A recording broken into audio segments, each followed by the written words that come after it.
my dear friends. How are you? I hope you all are fine. Welcome to my channel Law Scholars and Legal Issues. I am Advocate Vanita. मैं आपके सामने उपस्थित हुई हूँ current issue को लेकर, एक इम्पोर्टेंट टॉपिक को लेकर। मेरे पास बार बार क्वेरीज आती है कि मैम मैं कम कमा रहा हूँ, मेरी वाइफ ज्यादा कमा रही है, तो मुझे कितना मेंटेनेंस देना पड़ेगा। मेरी वाइफ के साथ मेरी बन रही है, मेरी वाइफ जो है बढ़ा चढ़ाकर कोर्ट में कहती है कि मेरे इतने खर्चे हैं, मेरे बच्चे के इतने खर्चे हैं, तो क्या मुझे मेरी आय से ज्यादा मेंटेनेंस देना पड़ेगा। तो इसके रिगार्डिंग कई बार मेरे मन में आया कि क्यों ना मैं इसके ऊपर एक टॉपिक पर वीडियो बनाकर अपलोड करूं, लेकिन बस ऐसे ही टाइम की जो व्यस्तता है इस वजह से मैं ये टॉपिक पर वीडियो नहीं बना पाई। लेकिन रिसेंटली अभी 9 नवंबर को 2020 को सुप्रीम कोर्ट ने एक जजमेंट दिया है। वो जजमेंट आज जैसे मैं ही मुझे टाइम नहीं लगा कल उस जजमेंट को रीड करने का। आज मैंने जब उस जजमेंट को रीड किया तो मुझे लगा कि एक इम्पोर्टेंट टॉपिक है, मुझे सभी के लिए जो है ये शेयर करना चाहिए। जो हस्बैंड वाइफ के बीच में डिस्प्यूट चल रहा है या वो मेंटेनेंस के रिगार्डिंग कोर्ट में केस फाइल कर रहे हैं, तो जब भी केस फाइल होता है, चाहे उसका डिसीजन 3 साल बाद आए, 4 साल बाद आए या 2 साल बाद आए, जिस दिन से केस हो जाता है कोर्ट में, हर एक व्यक्ति मेंटली जो है स्ट्रेस में पड़ जाता है। हर वक्त वो डिप्रेशन में की कंडीशन में चला जाता है, क्योंकि कई बार हमने देखा होगा कि वाइफ जो है वो इनकम ज्यादा ले रही है और हस्बैंड कम ले रहा है। तो कई बार ऐसे जजमेंट्स भी आए हैं कि चाहे वाइफ कमा रही है या नहीं कमा रही है, हस्बैंड की ड्यूटी बनेगी अपनी वाइफ को मेंटेन करने का। लेकिन इसके रिगार्डिंग अभी क्लैरिफिकेशन जो है सुप्रीम कोर्ट ने दिया है कि जब कोई ऐसी कंडीशन होती है कि हस्बैंड और वाइफ में से वाइफ जो है अपना पक्ष इस प्रकार से रखती है कि जितनी हस्बैंड की सैलरी है उसमें से तकरीबन 70-80% मेंटेनेंस का बन जाता है, कोर्ट से ये कहा जाता है कि इतनी मेंटेनेंस आप दोगी। उसमें क्या होता है, उसमें नॉर्मली जो भी पार्टी है जिसको मेंटेनेंस का ऑर्डर हुआ है उसकी इनकम नहीं होती है, फिर भी उसे एक स्ट्रेस रहता है और वो अंत में जाके इतना परेशान हो जाता है, या तो कई बार हमने देखा होगा कि वो कोर्ट में सजा काटने को तैयार हो जाता है। कोर्ट में ये कह देता है कि जी मैं इतना पे नहीं कर पाऊंगा, मुझे आप पनिशमेंट ही दे दीजिए, मुझे जेल भेज दीजिए। करे क्या, कई बार हालात ऐसे हो जाते हैं कि कई बार ऐसे सबूत कोर्ट में पेश किए जाते हैं जो झूठे भी होते हैं, लेकिन कोर्ट की ड्यूटी है वो सबूतों के हिसाब से ही तो जजमेंट देता है। तो आज का जो ये टॉपिक है, ये टॉपिक उन सभी के लिए इम्पोर्टेंट है जिन हस्बैंड वाइफ के बीच में डिस्प्यूट चल रहा है या जो मेंटेनेंस का केस फाइल हो चुका है और हस्बैंड उसमें स्ट्रेस ले रहा है या वाइफ जो है स्ट्रेस ले रही है कि क्या होगा। क्या वाइफ के मन में ये रहता है कि उसे जो है इतना कम मेंटेनेंस ना मिल जाए कि वो अपना गुजारा ही ना कर पाए, हस्बैंड को ये रहता है कि इतना मेंटेनेंस ना उसको मिले कि जितना मैं दे ही ना पाऊं। तो इस प्रकार के कहते हैं ना कशमकश रहता है, माइंड में कंफ्यूजन रहता है। तो उन कंफ्यूजन को दूर करने के लिए ही सुप्रीम कोर्ट का एक लेटेस्ट जजमेंट आया है। वो जजमेंट का जो नाम है रजनेश वर्सेस नेहा करके कोई जजमेंट है। रजनेश वर्सेस नेहा का नाम हमारे लिए इम्पोर्टेंट नहीं है, हमारे लिए इम्पोर्टेंट है कि जजमेंट में मेन बातें क्या कही गई थी, मेन क्या इश्यू था और किसके मेन जो जजमेंट्स क्या आई है, क्या उसमें डायरेक्शंस आए हैं, क्या स्टेटमेंट्स आई हैं, वो स्टेटमेंट्स हमारे लिए इम्पोर्टेंट है। सबसे पहला तो इम्पोर्टेंट ये है कि इसमें अकेला सिर्फ जजमेंट की बात, अकेले सिर्फ मेंटेनेंस की बात नहीं है, इसमें हर वो मैटर है जैसे एलिमनी होती है कि पूरी लाइफ का ही इकट्ठा मेंटेनेंस ले लिया जाता है। जैसे ज्यादातर हम बड़ी बड़ी हस्तियों में देखते हैं कि एलिमनी दे दी, 10 करोड़ दे दी, 20 करोड़ दे दी, तो ये वो एलिमनी की भी बात भी है। तो इस जजमेंट में ओनली मेंटेनेंस को डिस्कस नहीं किया गया, इसके अंदर एलिमनी को भी डिस्कस किया गया कि जो एलिमनी कोर्ट ऑर्डर कर रही है वो किस प्रकार से होनी चाहिए, जो मेंटेनेंस ऑर्डर हो रहा है वो किस प्रकार से होना चाहिए। सबसे पहली बात तो कोर्ट ने ये कही कि जो भी मेंटेनेंस है या एलिमनी है वो उचित होना चाहिए। ऐसा नहीं कि आप जो है एक ही पहलू को देख के ऑर्डर कर दो, वो उचित होना चाहिए। कोर्ट ने ये बात कही कि जो एलिमनी है या मेंटेनेंस है इसका उद्देश्य दूसरी पार्टी को नुकसान पहुंचाना नहीं है, दूसरी पार्टी को सजा देना नहीं है, बल्कि दोनों पार्टियों में बैलेंस बनाने का है। तो इसमें कुछ एक पॉइंट्स है, वो पॉइंट्स मैं आपको अभी सारा डिटेल में बताती हूँ, क्योंकि मेरे जो वीडियोस देखते हैं खास तौर पर जो हिंदू लोग के रिगार्डिंग मैरिज के डिस्प्यूट्स देखते हैं, वो ऐसे व्यक्ति भी हैं जो इतने पढ़े लिखे नहीं हैं, जिनको पता ही नहीं होता कि क्या जजमेंट्स आया है। वो अगर कोर्ट में केस भी चलता है तो वो वकीलों को फीस देके और आगे की आगे पैरवाई करते रहते हैं, उनको पर्सनली कुछ नॉलेज नहीं है। मेरा आज का जो वीडियो का टारगेट यही है। बेसिकली मैंने ये चैनल जो बनाया था ये एजुकेशनल पर्पस के लिए बनाया था, लेकिन जब मुझे लगा कि कुछ एक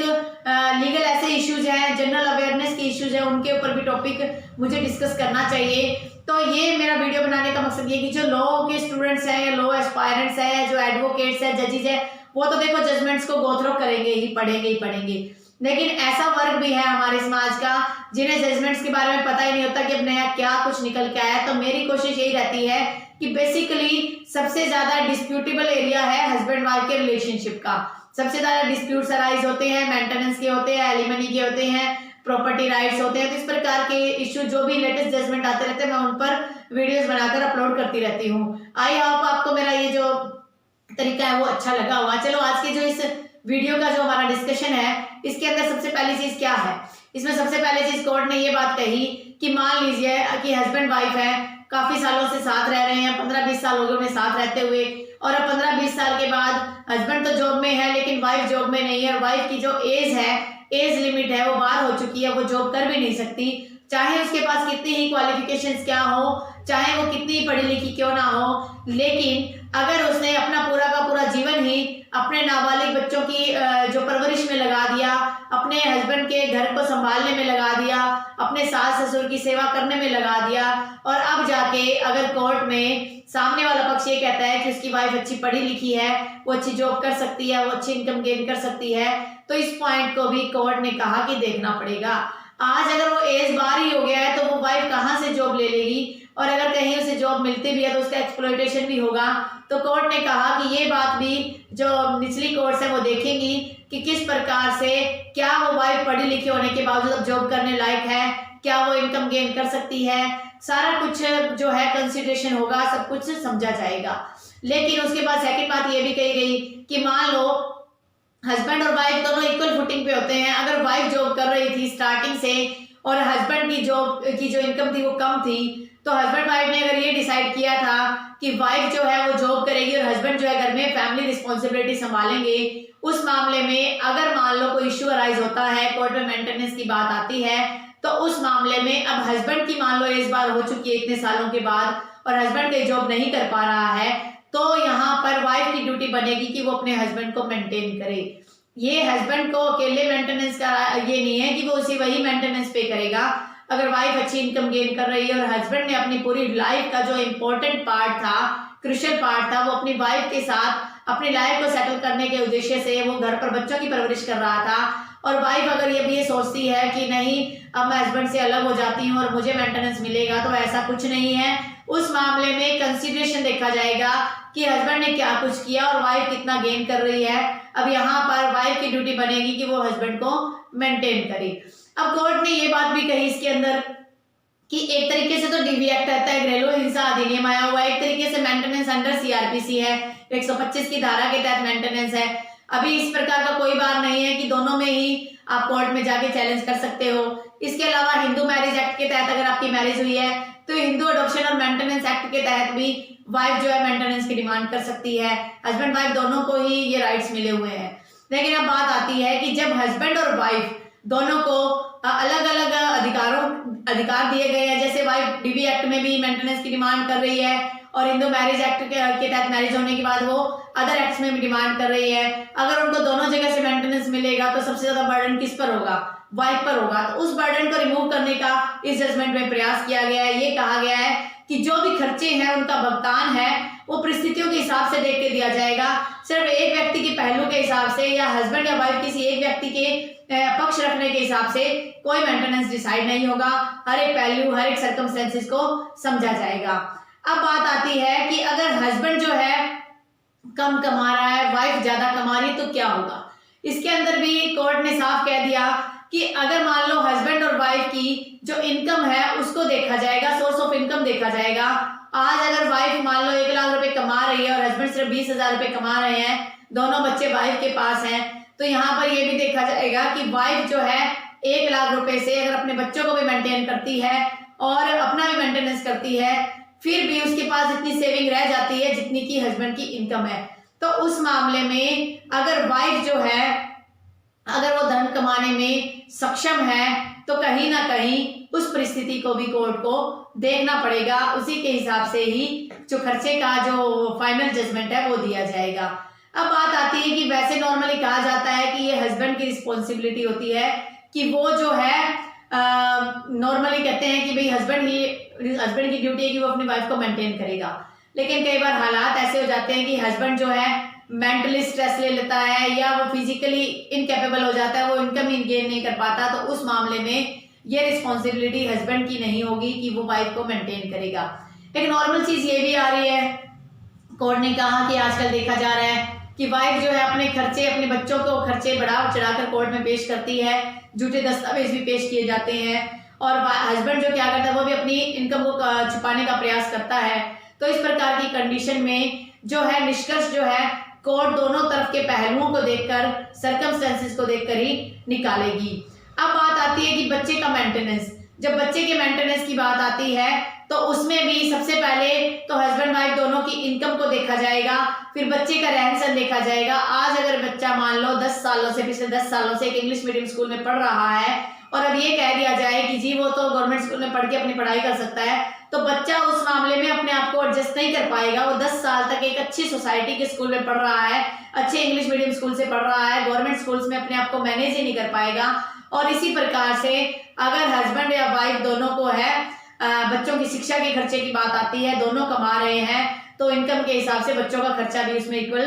डिवीजन हो जाएगा। अगर मान लो कोई कोचिंग सेंटर पे जा रहा है बच्चा और ये दावा कर रहा है, उसके पेरेंट्स दावा कर रहे हैं, मदर दावा कर रही है कि कोचिंग सेंटर की फीस भी दी जाए, तो ये सारा का सारा डिपेंड करेगा कि हस्बैंड की इनकम कितनी आ रही है। तो हस्बैंड की इनकम के अकॉर्डिंग ही आप किसी प्रकार के मेंटेनेंस का जो है बात कर सकते हो। उसके बाद ये बात कही है कोर्ट ने, ये बात डिटेल में बताई कि अगर कोई भी जीवन साथी जो है, कोई भी हस्बैंड या वाइफ में से दोनों में से कोई एक अच्छी तरह से वर्क कर रहा है, दूसरा जो है विकलांग हो चुका है या वो शादी के बाद से ऐसी समस्या आ गई है कि वो कमा नहीं पा रहा है, तो उस मामले में भी मेंटेनेंस का जो लेवल है उसको देखा जाएगा। और इसमें एक नॉर्मल बात ये कही गई है कि जब भी आप कार्रवाई करोगे उस कार्रवाई में ये भी देखा जाएगा कि क्या कहीं और किसी प्रकार का मेंटेनेंस तो नहीं दे रहा है। अगर अदर को मेंटेनेंस पे कर रहा है तो वो मेंटेनेंस भी उसमें कंसीडर किया जाएगा। तो इस प्रकार से इस जजमेंट में सिर्फ एक हस्बैंड के ऊपर लायबिलिटी नहीं थोपी गई है, बल्कि कोर्ट ने कहा है कि दोनों तरफ के पहलुओं को ही आप इसमें डिस्कस करोगे। तो रजनीश वर्सेस नेहा का जो केस है 9 नवंबर 2020 को ये आया है। अगर किसी को कोई इश्यू हो, अगर मान लो कोर्ट में जजमेंट ये जो है पेश करना हो, तो जो एक नॉर्मल व्यक्ति है उसको भी इस बात की नॉलेज नहीं है कि लॉ क्या है, किस प्रकार से लॉ बनता है, तो उसको मेरा यही सजेशन है कि रजनीश वर्सेस नेहा का केस है, अगर आपका मेंटेनेंस का केस चल रहा है और आपके वकील को आप कह सकते हो कि अभी रिसेंटली 9 नवंबर 2020 को रजनीश वर्सेस नेहा का केस आया है, तो उस केस की कंसिडरेशन आप लीजिए, वो अथॉरिटी आप कोर्ट में पेश करवाइए। डेफिनेटली एक फेयर जजमेंट निकल कर आएगा, एक फेयर जजमेंट, एक साफ सुथरा जजमेंट आएगा। अब नॉर्मली सुनने में आता है, मेरे पास एक किसी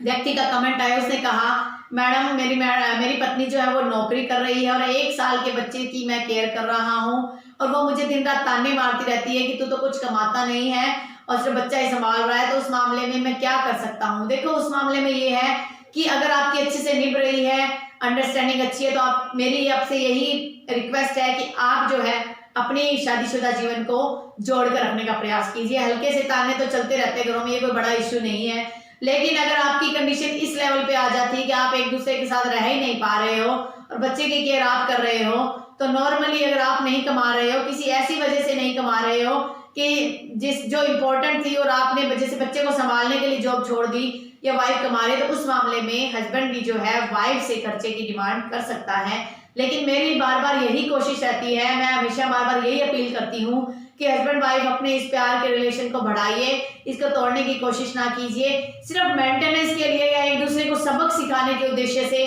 जो डाइवोर्स का केस फाइल करते हैं, जो दहेज का केस फाइल करते हैं, वो करना छोड़ दीजिए, क्योंकि सबक आप किसको सिखाओगे। एक बात मेरी हमेशा ध्यान रखिए, जब कोर्ट में आप ये सोचते हो कि मैं दूसरे को सबक सिखाऊंगा, उस मामले में आपको भी उतनी ही हैरासमेंट होती है। आज अगर आप कोर्ट में केस कर रहे हो, आपने वकील हायर किया, आपने फीस पे करी, कोई भी वकील फ्री में तो केस लड़ेगा नहीं। इसी तरह से आप सोचते हो दूसरी पार्टी को मैं सबक सिखाऊं, दूसरी पार्टी भी ठीक है हैरास तो होगी, उसको भी परेशानियां होगी क्या, लेकिन क्या आप उस परेशानी से बच सकते हो? आप उस परेशानी से नहीं बच सकते। मेरी आपसे बार बार सभी जो मेरे इस वीडियो को सुन रहे हैं, देख रहे हैं, आप सभी से यही अपील है कि सबसे पहले कोशिश आप कीजिए सेटलमेंट की, दोनों पार्टियों के बीच में समझौता बिठाने की कोशिश कीजिए। अगर किसी भी तरीके से समझौता नहीं बिठा पाते हो और ये असंभव सा हो गया कि आप साथ नहीं रह सकते, तो आप कोई गलत विचार मन में लाए, सुसाइड जैसा विचार मन में लाए, उससे अच्छा है कि आप अलग ही हो जाए। कोर्ट में आप म्यूचुअली अलग हो सकते हो। मेंटेनेंस तो जितनी जिसकी इनकम होगी उसी हिसाब से मेंटेनेंस का डिवीजन होता है। पहले टाइम में क्या होता था कि मेंटेनेंस का मेन जो राइट था वाइफ को ही था, मोस्टली हस्बैंड के अगेंस्ट ही ऑर्डर होते थे, लेकिन अब ऐसा नहीं है। अगर वाइफ ज्यादा गेन कर रही है, हस्बैंड कम गेन कर रहा है, तो मेंटेनेंस उस फुटिंग पे देखा जाएगा कि वाइफ कितनी अर्निंग कर रही है, हस्बैंड कितनी अर्निंग कर रहा है। इसके अलावा मैंने ऐसे भी काफी एग्जाम्पल देखे हैं जहां हस्बैंड वाइफ की शादी को 30 साल हो गए हैं, हस्बैंड ने अपनी बेटियों की शादी कर दी है और उसके बाद वाइफ मेंटेनेंस की डिमांड करती है सिर्फ इस बात के लिए कि हस्बैंड को हैरासमेंट किया जा सके, उसको परेशान किया जा सके। तो उस मामले में मेरी उस पत्नी से अपील है और उन पत्नियों से अपील है जो ये सोचते हैं कि हस्बैंड को आप परेशान करोगे। देखो कोर्ट में जब ये मैटर आएगा, जब आर्ग्यूमेंट्स पे आएगा, तो सारे पहलुओं को देखा जाएगा कि हस्बैंड ने इससे पहले क्या रिस्पॉन्सिबिलिटीज निभाई थी, क्या उसने घर को मेंटेन करने के लिए किया था। हर एक पहलू को देख के ही कोई मेंटेनेंस की जो ऑर्डर है वो कोर्ट करती है। अगर आपके मन में आपके अगेंस्ट मान लो मेंटेनेंस का केस चल रहा है, तो आप उसमें भी आप डिप्रेशन में जाने की जरूरत नहीं है। उस केस को आप पोलाइटली लीजिए, पॉजिटिवली लीजिए कि जितना भी मेंटेनेंस होगा वो आपकी इनकम से बाहर नहीं होगा। आपके गुजारे खर्चे की पेमेंट को छोड़ने के बाद ही मेंटेनेंस की जो अमाउंट है वो दी जाएगी। कोर्ट ऐसा नहीं है, जल्लाद नहीं है कोर्ट कि जो सिर्फ पत्नी के पहलुओं को देखेगी। अगर कोर्ट को लगता है कि 20,000 की इनकम है तो इसमें पति के भी तो खर्चे देखे जाएंगे, उसकी अगर कोई और जवाबदेही है उसके खर्चे देखे जाएंगे, उसकी लोन की अमाउंट है वो खर्चे देखे जाएंगे, उसकी इंश्योरेंस पॉलिसीज है वो खर्चे देखे जाएंगे, उसके पेरेंट्स को उसे पे करना होता है वो खर्चे देखे जाएंगे। उसके बाद कहीं जाके मेंटेनेंस जो है कोर्ट ऑर्डर करती है।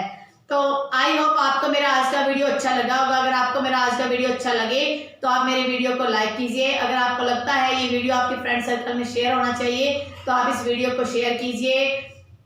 कोरोना के इस काल में आप अपना, अपने फैमिली मेंबर्स, अपने नेबरहुड का ध्यान रखिए। Stay home, stay safe, stay healthy. Thank you for watching. Have a nice day.